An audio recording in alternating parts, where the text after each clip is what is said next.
Okay, so we're going to dive into what is blended learning. So blended learning, again, is just it is a process. So you guys answered some questions about what you may have already know about blended learning, but let's go into it further. And then in the next part of this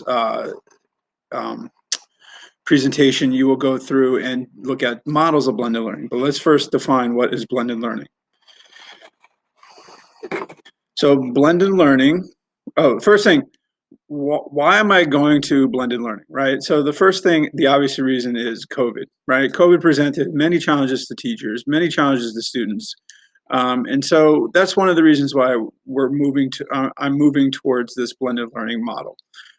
It's just a lot of stuff I've done to prepare lends right to it, okay? The second thing is, once you get into the models of blended learning, I've used some of that blended learning in the past. I used to work in Coppell at New Tech High at Coppell, where we did project-based learning, which is actually a form of blended learning. And then the other thing is, it just works so nicely with the science curriculum. So, and it gives them more opportunity for students to engage in labs and not feel rushed to complete those labs. It brings in inquiry-based learning when it comes to lab work. It also brings in just more of interactions between me and the students. Really, me being that facilitator of the learning versus that sage on the stage. Okay, so here's what the current model looks like. We all recognize this triangle. It's Bloom's law, right? So the first thing we do is we mostly do the remember and understand portion here at school. Right? So we're going to teach the kids in front of the classroom, but mostly that's done here at school. You may tell them to go read something at home, but how often do they actually do that? And you're just kind of making up for that, now or when you're in the classroom. The second thing is apply, right? You may do some worksheets, you may do some stuff here at school, lab, right? But some of it's at school, some of it's at home, right? And then the analyze, evaluate, and create. That's mostly done at home. Like you send them away and give them a project, right?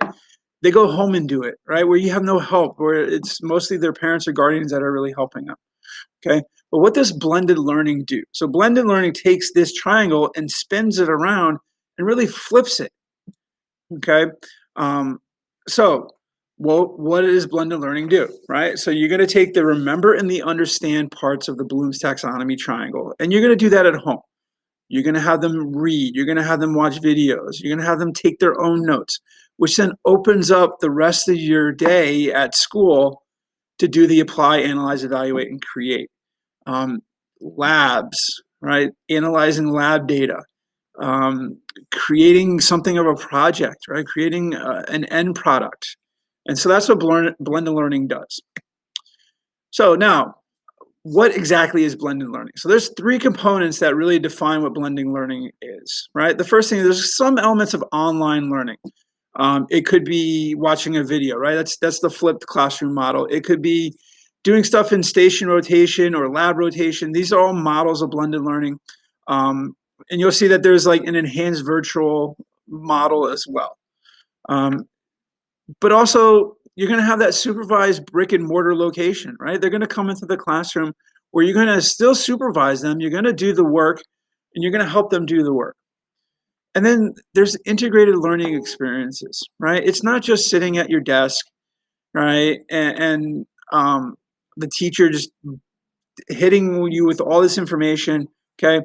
If you've done any kind of, obviously you're a teacher, you've done some education work, John Dewey. John Dewey really broke apart that mold of like the rows, the desks in a row, okay? And he was doing that back in the early 1900s, okay?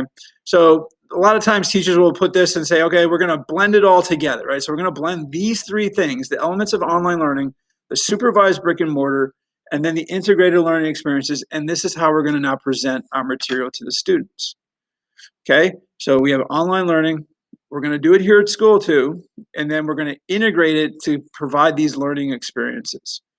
Now, the thing is, what isn't blended learning, right? So a lot of times we have these great devices. We all, teachers have laptops, students have Chromebooks here in the high school. You may have iPads, okay? But don't confuse blended learning with tech-rich instruction, okay? Tech-rich instruction is just simply taking the technology you have and just taking that worksheet you would have done and turning it into a Google form, right? Turning it into a PDF file that the students would then submit, okay? So tech-rich instruction means the work is done in the same place, time, and pace, okay? And so the thing that you saw with blended learning is there is varied places, students are working at their own time and pace, okay? The devices are used to support traditional instruction. So again, that's taking that worksheet that you would have given to students and just making it into a Google form, right? That's using the technology that you have, okay?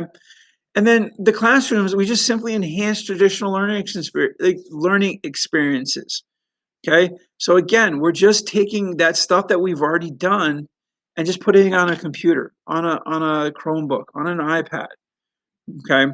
So let's just wrap this up. Again, blended learning, right? What is blended learning, right? You're going to have an online experience or forms of online learning. You're going to have brick and mortar supervision, and then you're also going to have learning experiences. But don't let that be confused what you see here on the screen, which is the work being done in the same place, time, and pace. Devices are going to be used to support traditional instruction. And then the classroom just really just enhances traditional learning experiences, right?